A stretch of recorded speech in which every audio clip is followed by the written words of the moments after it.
আসসালামু আলাইকুম। প্রিয় এইচএসসি 2024 ও 2025 সালের পরীক্ষার্থীরা, তোমাদের ফিনান্স প্রথম পত্রে শর্ট সিলেবাসে যে 5টি অধ্যায় রয়েছে, এই 5টি অধ্যায়ের উপরে আমি সর্বমোট 20টি ক্লাস তোমাদের ফ্রি করানোর একটা প্রয়াস নিয়ে আমি চেষ্টা করে যাচ্ছি। তো এই 20টা ক্লাস মানে এই 20টা ক্লাসের ভিতরেই তোমাদের এই যে ফিনান্স প্রথম পত্রে যে 5টা অধ্যায়, প্রথম অধ্যায়, তৃতীয় অধ্যায়, ষষ্ঠ অধ্যায়, অষ্টম ও নবম অধ্যায়, এই 5টা অধ্যায় যাতে এ টু জেড আমরা আলোচনা করতে পারি তার জন্য কিন্তু আমাদের একটা শিডিউল আমি তোমাদের কিন্তু দিয়েছি, এবং এই শিডিউলে সর্বমোট 20টা ক্লাস দেওয়া আছে। কোন দিন কোন ক্লাস হবে এবং কোন দিন বেসিক কোনটা করানো হবে, কোন বোর্ডের কোন টপিকটা করানো হবে, এখানে কিন্তু বিস্তারিত বলা আছে এবং উত্তর সহ এখানে কিন্তু সিকিউ এমসিকিউ সব কিছু দেওয়া আছে। এই পিডিএফটা কোথায় পাবে? মোদের বিদ্যালয় ফেসবুক পেজে তোমাদের জন্য এই পিডিএফটা আমি রেখে দিয়েছি। তারপরে যদি কেউ না পাও, অবশ্যই আমাদের পেজে, ফেসবুক যে পেজ, সেই পেজে মেসেজ করলে আমি তোমাদের এটা দিয়ে দিতে পারবো। এখন আমরা এই যে ধারাবাহিক যে ক্লাস, সেই ক্লাসের আজকে আমরা ষষ্ঠতম ক্লাসে খুবই গুরুত্বপূর্ণ একটা টপিক আলোচনা করতেছি, এবং তোমরা জানো যেটা হচ্ছিল সব থেকে ফিনান্সের সব থেকে জনপ্রিয় অধ্যায়, টাইম ভ্যালু অফ মানি, অর্থের সময় মূল্য। এই যে অর্থের সময় মূল্য, চ্যাপ্টার 3।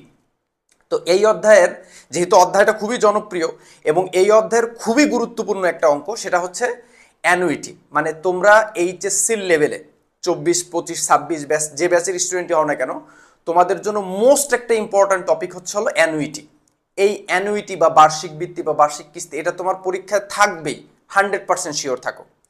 এবং আমি তোমাদের এই অর্থের সময় মূল্যের এই যে অধ্যায়টা, এই অধ্যায় কিন্তু 4টা টপিক পড়তে বলেছিলাম। এই ক্লাসটার আগের 2টা ক্লাসে কিন্তু আমি সেই জিনিসগুলো আলোচনা করছি। সেই 4টা টপিক কি? 1 নাম্বার তোমাদের শিখতে হবে পিভিএফবির অঙ্ক, সেটা হচ্ছে চক্রবৃদ্ধি সহ। আই হোপ আমি তোমাদের অঙ্ক কিন্তু অলরেডি করায়ও দিয়েছি। এরপরে তোমাদের শিখতে হবে ইএআর এর অঙ্ক, মানে প্রকৃত সুদের হার বা কার্যকারী সুদের হার কিভাবে নির্ণয় করে। এটা খুবই গুরুত্বপূর্ণ, এটা পরীক্ষায় আসে, আমি অলরেডি ক্লাস করেও দিয়েছি এবং 2023 সালের প্রশ্ন আমি তোমাদের সমাধান করে দিয়েছি। এরপরে আজকের ক্লাসে, মানে এই ষষ্ঠতম ক্লাসে, আমরা সব থেকে গুরুত্বপূর্ণ টপিকটা, সেটা হচ্ছে অ্যানুইটি বেসিক সহ শিখব, এবং আমরা একটা বোর্ড প্রশ্ন এবং লেটেস্ট একটা বোর্ড প্রশ্ন, যশোর বোর্ড 2023 সালের এই প্রশ্নটা আমরা সমাধান করে আমি তোমাদের দেখাই দিব যে কিভাবে অ্যানুইটির অঙ্ক করতে হয়। সুতরাং আমি বেসিক প্লাস সিকিউ দুইটাই সলভ করে দিচ্ছি। কথা বেশি হয়ে যাচ্ছে। আমি এই যে ক্লাসটা, এই ক্লাসটা আমি 2টা পার্টে ভাগ করছি। এইটা হচ্ছে হলো পর্ব 1, ঠিক আছে? পর্ব 1, এটা একটু মনে রেখো, ক্লাস 6-এর পর্ব 1। তো এই পর্ব 1-এ আমি শুধু এই গদাকটার উত্তর করব। তো গদাকে কি বলছে? জনাব রাতুলের কিস্তির পরিমাণ নির্ণয় করে। এই কিস্তির পরিমাণ, এটা কিন্তু আসবেই, ঠিক আছে? এই কিস্তির পরিমাণ বা অ্যানুইটি বা বার্ষিক বৃত্তি বা সুদাসলের পরিমাণ নির্ণয় করে, এই জিনিসটাই মূলত কিন্তু আমি আজকের ক্লাসে আলোচনা করবো, এবং এটি কিন্তু থাকবেই তোমাদের পরীক্ষায়। এইচএসসি পরীক্ষা হয়েছে, ফিনান্সের পরীক্ষা হয়েছে, অথচ অ্যানুইটির থেকে কোশ্চেন আসে না, এটা হতে পারে না। অ্যানুইটির কোশ্চেন থাকবেই। সো একটু বিস্তারিত আলোচনা করব, সময় নিয়ে একটু ধৈর্য ধরে বসতে হবে, ঠিক আছে? তো এই প্রশ্ন উদ্দীপকটা আমরা পড়বো। তো চলো আগে আমরা অ্যানুইটির যে সূত্রগুলো, তো সেই সূত্রগুলো একটু লিখি। এর আগে আমি আরেকটা কথা বলে দিই, অ্যানুইটির সর্বমোট 4টা সূত্র হয়। আমি 4টা সূত্র লিখে দিচ্ছি, কিন্তু তোমাদের অনেকের একটা প্রবলেম থাকে, স্যার এই 4টা সূত্রের আমরা মুখস্থ আছে, আমরা 4টা সূত্র পারি। হ্যাঁ, আমিও জানি তোমরা অনেকেই পারো, কারণ এই টপিকের উপর আমি অলরেডি ক্লাস করাইছি। এখন তোমরা অনেক সময় ধরতে পারো যে কখন কোন সূত্রটা হবে। মাত্র 2টা লাইন যদি তোমরা মনে রাখতে পারো, ম্যাজিক 2টা লাইন, ইনশাল্লাহ তুমি উদ্দীপক পড়ে, এই যে এরকম বোর্ড কোশ্চেন পড়ে খালি উদ্দীপক পড়বা আর জাস্ট খালি বলো দি এরকম একটা তুলি দিবা, আর তুমি সঙ্গে সঙ্গে বলে দিতে পারবা যে এইখানে এই সূত্রটা হবে। তো আমি সূত্রগুলো একটু লিখি এবং লিখে আমি তোমাদের বুঝাই দিচ্ছি সেই ম্যাজিক 2টা লাইন দিয়ে যে কিভাবে তুমি সূত্র প্রয়োগ করবো। ওকে, তো চলো আমরা একটু শুরু করি। তো প্রথমে আমরা যে জিনিসটা জানবো সেটা হচ্ছে হলো অ্যানুইটি জিনিসটা কি।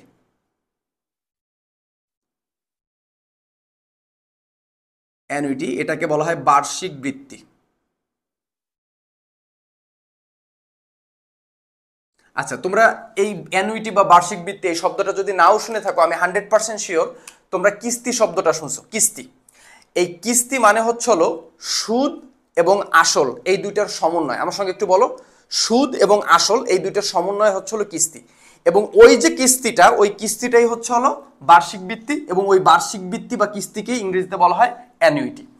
এখন এই অ্যানুইটি হচ্ছে বা কিস্তিটা হচ্ছে হলো সুদ এবং আসল সহ একটা নির্দিষ্ট পরিমাণ অর্থ নির্দিষ্ট সময়ের জন্য কাউকে প্রদান করা বা কারো কাছ থেকে গ্রহণ করাই হচ্ছে হলো কিস্তি।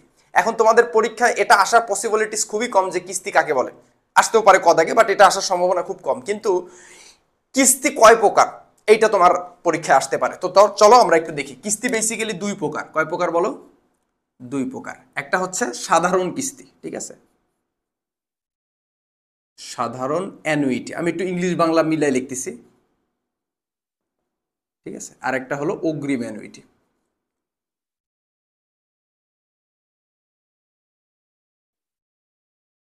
ওকে, সাধারণ এটাকে ইংরেজিতে বলা হয় অর্ডিনারি অ্যানুইটি।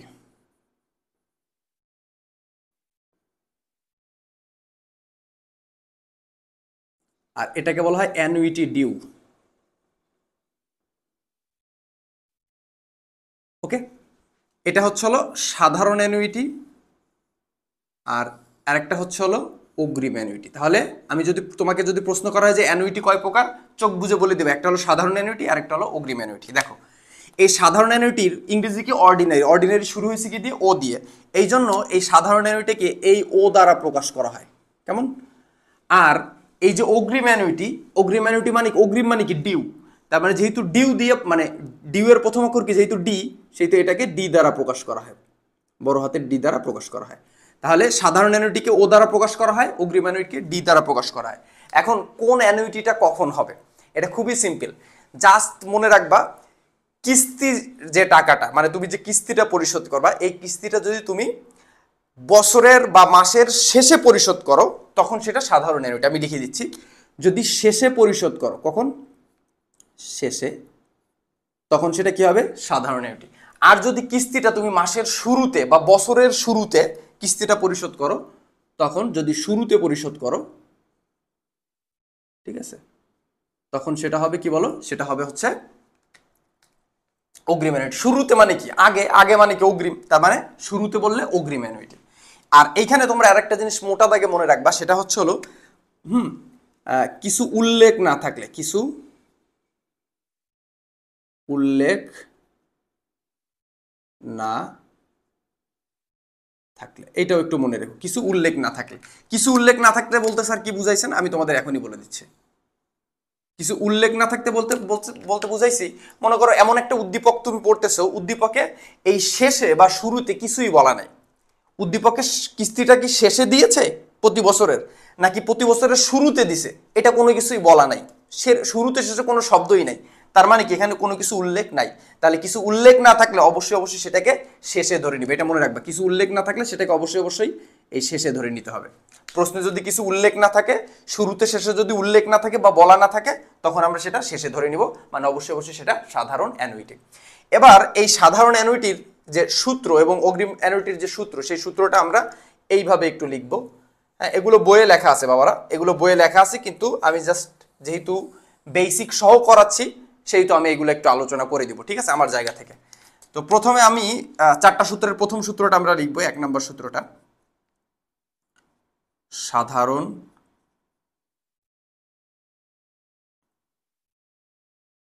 অ্যানুইটিতে, আচ্ছা, এখানে আমি আরেকটা জিনিস একটু মানে বাদ দিয়েছি, সেটা হচ্ছে হলো এই যে সাধারণ যে অ্যানুইটিটা আর এই অগ্রিম যে অ্যানুইটিটা, এইটা আবার কিন্তু দুই প্রকারের হয়।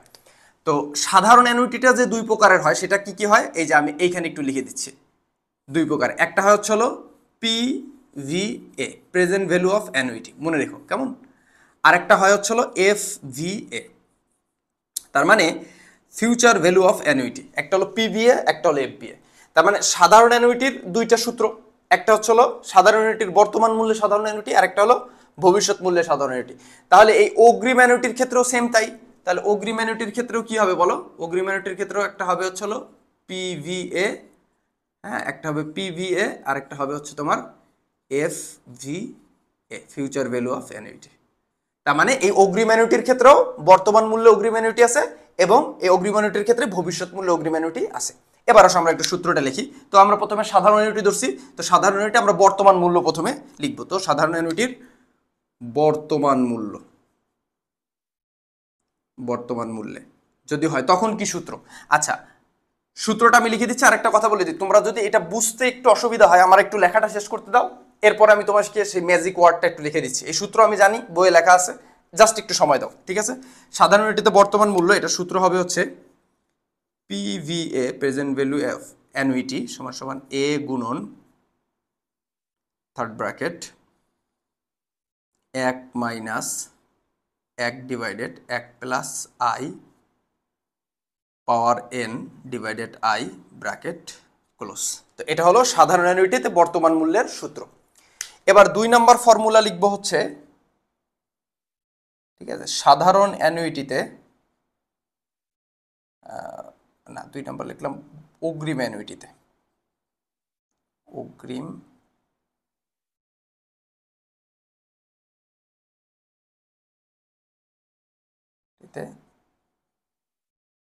বর্তমান মূল্য।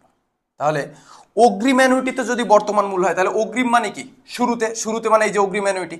তো এই অগ্রিম অ্যানুইটির বর্তমান মূল্য যদি বলে তখন আমরা কি ফর্মুলাটা লিখবো? তখন ফর্মুলাটা এই সেম ফর্মুলাটাই হবে, কিন্তু একটু চেঞ্জ আসবে। সমান সমান A গুণন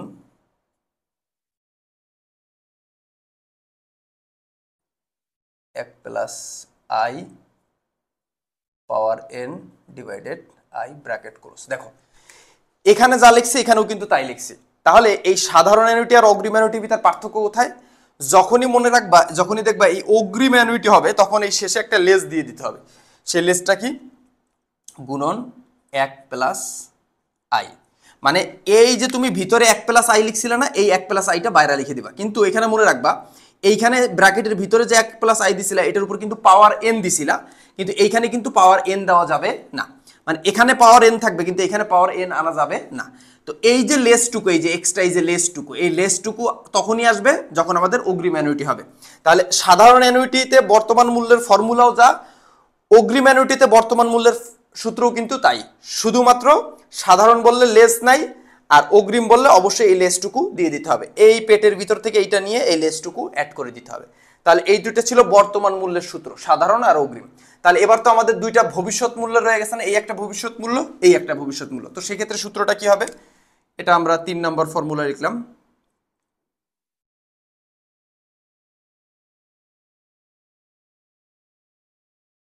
ভবিষ্যৎ মূল্যে সাধারণ অ্যানুইটি।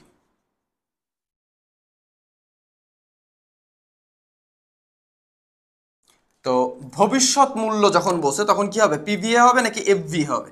FVA হবে, ফিউচার ভ্যালু অফ অ্যানুইটি। ভবিষ্যৎ মূল্য তাই FVA সমান সমান A গুণন third bracket 1 plus I bracket power n divided I bracket close.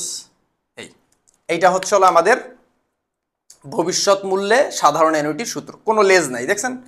এবার হচ্ছে হলো ভবিষ্যৎ মূল্যে অগ্রিম অ্যানুইটি কি হবে? তো সেটা আমরা একটু লিখি, 4 নাম্বার লাস্ট সূত্র। ভবিষ্যৎ মূল্যের অগ্রিম অ্যানুইটি, ভবিষ্যৎ মূল্যে অগ্রিম অ্যানুইটি। তো সেক্ষেত্রেও কি সাধারণ অ্যানুইটিও যা হবে অগ্রিম অ্যানুইটিও তাই হবে। শুধুমাত্র অগ্রিম যখন বলবে, শুধুমাত্র যখন অগ্রিম বলবে, ঠিক আছে, হ্যাঁ, তখনই আমাদের একটু লেজ আনতে হবে। তো লেজ আনলে কি হবে? আমরা এখানে লিখবো FVA সমান সমান A গুণন, সেম এটা দেখে দেখে বসাই দিব, just 1 plus I power n divided I bracket close into less যখন বলবে তখন 1 প্লাস আইটা এনে দিতে হবে। অগ্রিম বললেই এই 1 প্লাস আইটা আনতে হবে, এই ভিতর থেকে 1 প্লাস আই আনতে হবে, কিন্তু এখানে পাওয়ার থাকবে এখানে পাওয়ার থাকবে না। অগ্রিম বললেই এখানে পাওয়ার থাকবে এখানে পাওয়ার থাকবে না, এই 1 প্লাস আইটা বাইরে নিয়ে আসতে হবে, এই লেসটুকু নিয়ে আসতে হবে। এই লেসটুকু কখন? যখন অগ্রিম বলবে এই লেসটুকু, এই অগ্রিম বলবে যখন তখন এই শেয়ালের লেসটুকু নিয়ে আসতে হবে। তো এইটা ছিল আমাদের ফর্মুলা বা সূত্রগুলো। এখন তোমরা অনেকে বলতে পারো যে স্যার এখানে তো আপনি লিখছেন অগ্রিম অ্যানুইটির বর্তমান মূল্য, সাধারণ অ্যানুইটির বর্তমান মূল্য, আবার এখানে আবার ভবিষ্যৎ মূল্যে সাধারণ অ্যানুইটি। ওটা কিন্তু সমস্যা নেই, তুমি সাধারণ অ্যানুইটির ভবিষ্যৎ মূল্য লেখাও যা, আর ভবিষ্যৎ মূল্যে সাধারণ অ্যানুইটি লেখাও তাই, একই কথা। আবার এখানে ভবিষ্যৎ মূল্য অগ্রিম অ্যানুইটিও যা, অগ্রিম অ্যানুইটির ভবিষ্যৎ মূল্য তাই, একই কথা। ফর্মুলা সাইডটা তো আই হোপ বুঝতে পারছো যে কখন লেজ আলা হবে, কখন লেজ আলা হবে, কখন লেজ ছাড়া হবে। এই যে কখন লেজ আলা হবে আর কখন লেজ ছাড়া হবে। এখন তোমাদের কোশ্চেন এইখানে না, তোমাদের কোশ্চেন হচ্ছে যে স্যার কখন কোন ফর্মুলাটা আমরা ইউজ করব। তো সিম্পল জাস্ট আমি এখন ওই যে ম্যাজিক দুইটা লাইনের কথা বলছিলাম, সেই ম্যাজিক দুইটা লাইন তোমাদের একটু বলে দিচ্ছি। ম্যাজিক দুইটা লাইন কি, যদি দেখো ঋণ গ্রহণ করেছো, কি গ্রহণ করেছো, কোথা থেকে ঋণ গ্রহণ করছে, চোখ বুঝে, বোঝাবুঝির কিছু নাই, চোখ বুঝা জাস্ট খালি ঋণ গ্রহণ করলে পিভি এর সূত্র হবে। কোথা থেকে যদি ঋণ গ্রহণ বলে তাহলে খুবই গুরুত্বপূর্ণ কথা কিন্তু। আর কোথা থেকে যদি আমানত বা মানে জমা রাখো বা ব্যাংকে জমা করো বা আমানত গ্রহণ করো, মানে আমানত রাখো আর কি, আমি সহজেই লিখে দিই ব্যাংকে জমা যদি বলে তাহলে কি হবে এফ ভি এ। এই কথাটা জাস্ট খালি মনে রাখবা, এই লাইনটা মনে রাখলে তোমার কেউ ঠেকাইতে পারবে না, ঠিক আছে? এই লাইনটা জাস্ট মনে রাখতে হবে কি, যে ঋণ গ্রহণ করলে পিভিএ, ব্যাংকে জমা দিলে এফভিএ। জাস্ট এবার দেখো, এখন আমি উদ্দীপক পড়বো আর সূত্র মিলাবো, ঠিক আছে? আর তোমরা তো জানো যে কখন সাধারণ অ্যানুইটি হবে, কখন অগ্রিম অ্যানুইটি হবে, যখন শেষে হবে বা কিছু না বলবে তখন সাধারণ অ্যানুইটি, যখন কিস্তিটা শুরুতে বলবে তখন অগ্রিম অ্যানুইটি। এখন তোমরা অনেকে বলতে পারো যে স্যার এখানে পিভি এর সূত্র লিখছেন, বুঝলাম, কিন্তু পিভি এর সূত্র তো দুইটা, এই যে এই একটা দুইটা, এখন কখন কোনটা এটা তোমার দেখতে হবে যে অঙ্কে শুরুতে বলছে না শেষে বলছে।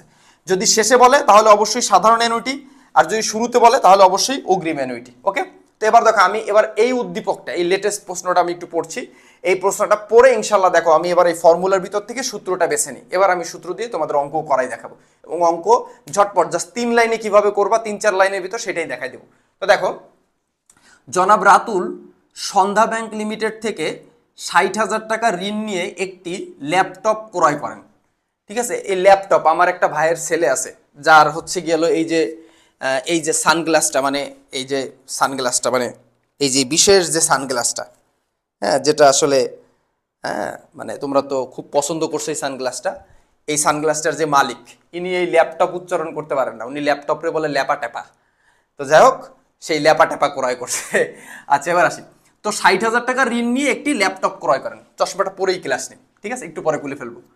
ব্যাংক শর্ত দিল যে 5 বছর ধরে প্রতি বছরের শুরুতে কিস্তি দিতে হবে ও সুদের হার 9%। তো এখানে দেখো সুন্দর মতন কিন্তু বলে দিছে যে শুরুতে, কি বলে দিছে, শুরুতে। তাহলে শুরুতে বললে কি অ্যানুইটি, সাধারণ না অগ্রিম?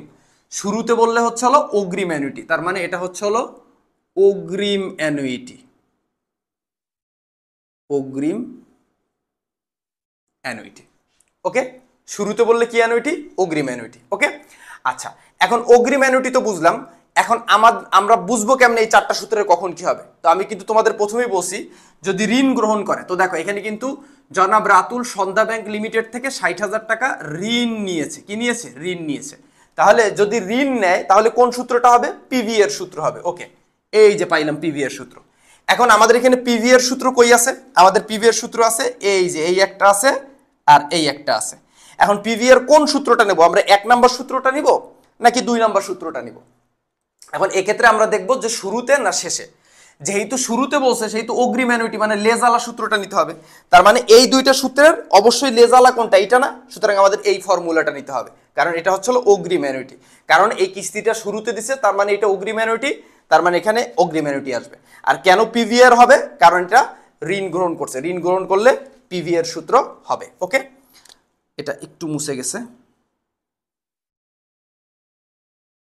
ওকে, আচ্ছা, তো ফর্মুলা অবশ্যই তাহলে আমাদের এই ফর্মুলাটা দিয়ে করতে হবে। কয় নাম্বার ফর্মুলা, 1 নাম্বার না 2 নাম্বার? 2 নাম্বার ফর্মুলা দিয়ে এই ম্যাথটা আমাদের ক্যালকুলেশন করতে হবে। তো এখন আমি একটু বোর্ডটা ক্লিন করব। তার মানে আই হোপ তোমরা বুঝতে পারছো যে এই ফর্মুলাটা দিয়ে আমাদের কি বলছে, জনাব রাতুলের কিস্তির পরিমাণ নির্ণয় করতে হবে। তো চলো আমরা কিস্তির পরিমাণ নির্ণয় করি, বোর্ডটা একটু মুছে ফেলি। জনাব রাতুলের যদি কিস্তির পরিমাণ বের করতে চাই তাহলে এবার আমাদের বর্তমান মূল্যে অগ্রিম অ্যানুইটির সূত্রটা ব্যবহার করতে হবে। তো প্রথমে আমরা আগে একটু দেওয়া আছে দিয়ে যে যে উপাদানগুলো অঙ্কে দেওয়া থাকবে সেগুলো লিখে ফেলবো। তো গ দাগ দিয়ে আমরা প্রথমে লিখতে পারি দেওয়া আছে।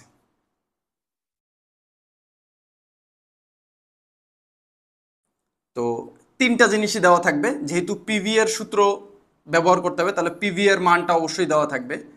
তো আমি বর্তমানে কত টাকা নিয়েছি, 60,000 টাকা ঋণ গ্রহণ করছি, তাহলে এই পিভিএ হবে কত টাকা, 60,000 টাকা।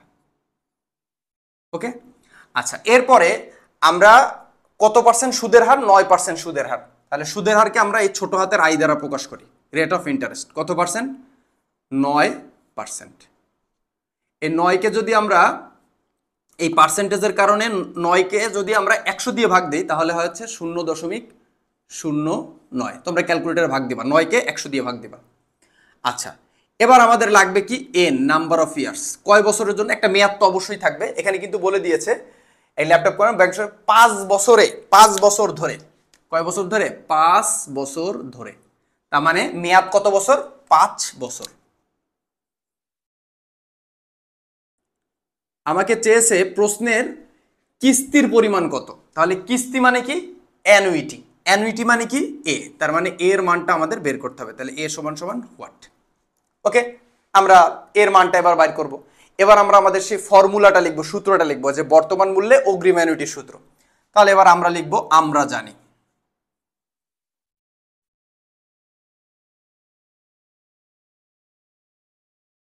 আমরা জানি লিখবো কি PVA সমান সমান এ গুণন, একটু আগে কিন্তু আমি 4টা সূত্র লিখে দিচ্ছি তোমাদের।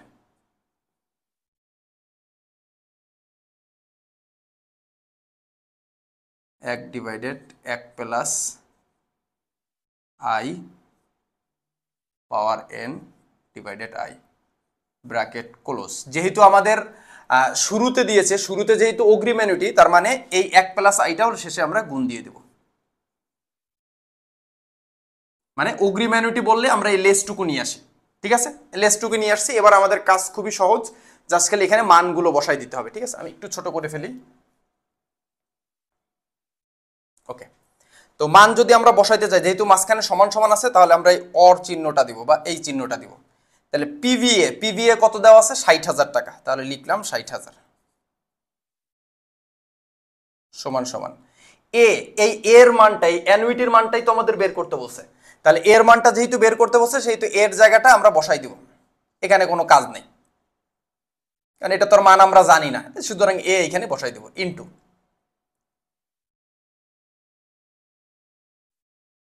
1 মাইনাস, সূত্রের 1 এটা, 1 মাইনাস ডিভাইডেড 1 ফার্স্ট ব্র্যাকেট সূত্রের 1 মানে এই 1 plus I rate of interest, interest কত পার্সেন্ট, এই যে 0.15, সরি 0.09। তাহলে আই এর মান হচ্ছে, আই এর মান হচ্ছে 0.09, তার মানে আই এর জায়গায় কত লিখবো, 0.09 ব্র্যাকেট ক্লোজ।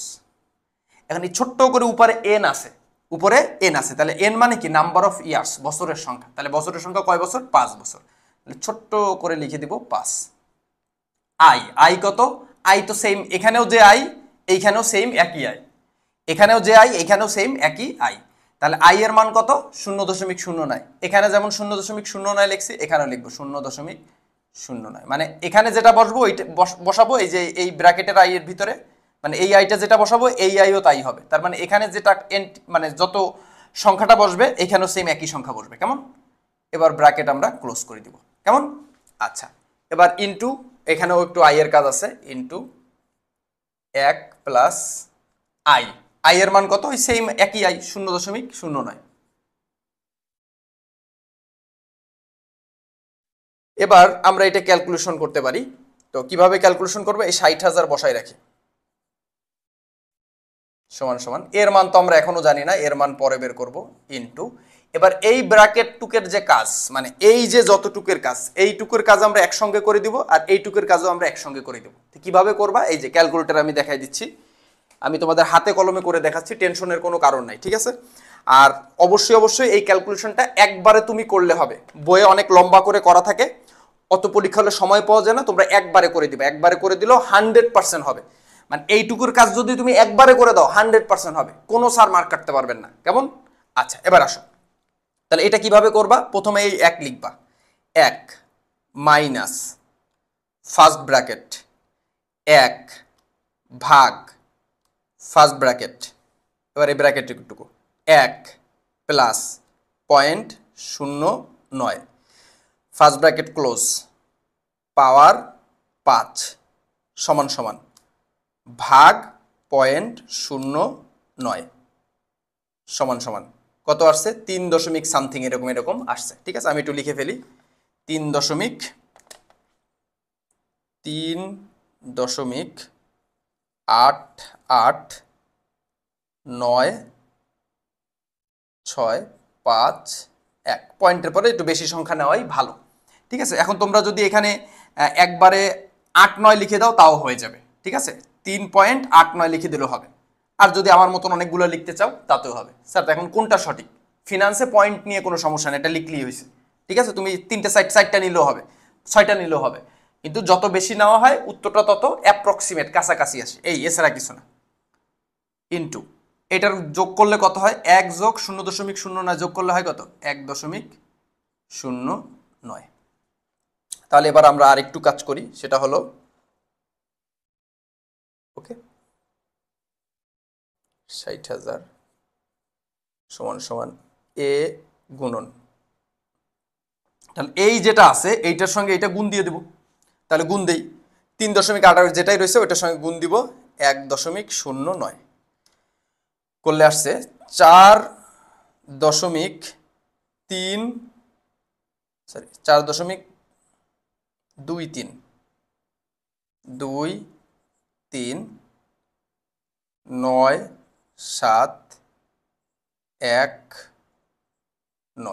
ঠিক আছে।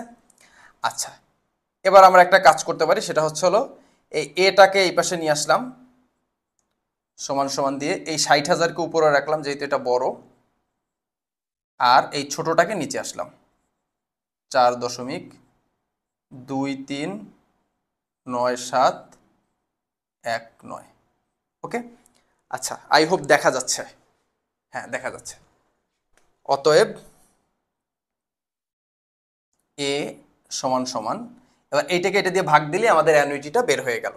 তাহলে এটা এসি দিয়ে মুছবো। এবার প্রথমে লিখবো 60,000 ভাগ, ক্যালকুলেটার তো এটা উঠানোই আছে নিচের, এটা এই যে 4.23, তো ভাগ আনসার সমান সমান দিলে হবে 14,151.87।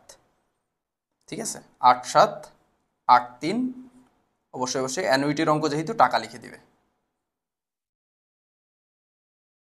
ঠিক আছে, এইটা হচ্ছে গেল আমাদের 14,151.87। তোমরা এখানে 14,152 ধরে দিলেও হবে। তুমি যদি এখানে 14,152 লেখো তাও হবে, কারণ এই পয়েন্টের পরে 87 83 আছে না, এটা তো একের কাছাকাছি, সুতরাং এখানে তুমি 52 লিখে দিলেও হবে। ঠিক আছে, ওকে। আচ্ছা, তাহলে প্রথম এইটার উত্তর বের হয়েছে হচ্ছে 14,100, আমরা 14,152 ধরে নিই। ঠিক আছে, 14,152 লিখলাম, 14,152। ঠিক আছে, এইটা হচ্ছে হলো জনাব রাতুলের কিস্তির পরিমাণ। এখন আমরা দেখি আমাদের উত্তরটা হয়েছে কিনা। তো উত্তরটা তো হবেই, তো এটা একটা কনফিডেন্টের ব্যাপার স্যাপার তো আছে, তো এই জন্য আমি একটু আমার লুকটা বা আমার একটু আমি একটু স্টাইল করলাম আর কি। ঠিক আছে, আফটার অল আমার আসলে কেমন লাগে তোমাদের? অনেকদিনই তো ক্লাস করো। 14,152, বাবা সানগ্লাস পরা সার্থক। এই যে দেখো তোমাদের পিডিএফে কিন্তু উত্তর দেওয়া আছে 14,152, এই যে 14,152। তো তোমরা চাইলে একটু স্ক্রিনশট করে রাখতে পারো। আমরা কিন্তু ক্লাস 6-এর প্রথম পর্বটা করলাম, এবার হচ্ছে আমরা দ্বিতীয় পর্ব করব। স্যার একসঙ্গে কেন করলাম না? লম্বা ভিডিও হয়ে গেলে তোমাদের দেখতে একটু কষ্ট হয়ে যায়, আমি জানি। ঠিক আছে, তো এজন্য আমি দ্বিতীয় পর্বটায় খুবই এই অ্যানুইটির অঙ্ক যেমন গুরুত্বপূর্ণ, তোমাদের 24 এবং 25 ব্যাচের জন্য ঋণ পরিশোধ সূচি ঠিক ততটাই গুরুত্বপূর্ণ। এবং এই ঋণ পরিশোধ সূচি কিন্তু আসছে তোমার এই ঘ দাগে, উদ্দীপকের আলোকে একটি ঋণ পরিশোধ সূচি তৈরি করো। আহা কি অঙ্ক যশোর বোর্ডের, আমার বোর্ডের অঙ্ক, মানে দেখলেই মানে একদম জাস্ট একটু মাখন, দেখলেই কিরকম যেন একটা মানে একটা শান্তি লাগে। ঠিক আছে, যে এক অঙ্কের ভিতরে সব দিয়ে দিছে, আহা কি মজা। ঠিক আছে, তো চলো আমরা পরের ক্লাসে ইনশাল্লাহ আমি তোমাদের ঋণ পরিশোধ সূচি দেখিয়ে দেবো। ততক্ষণ সবাই ভালো, আল্লাহ সবাইকে ভালো রাখেন। Wish you all the very best. আসসালামু আলাইকুম।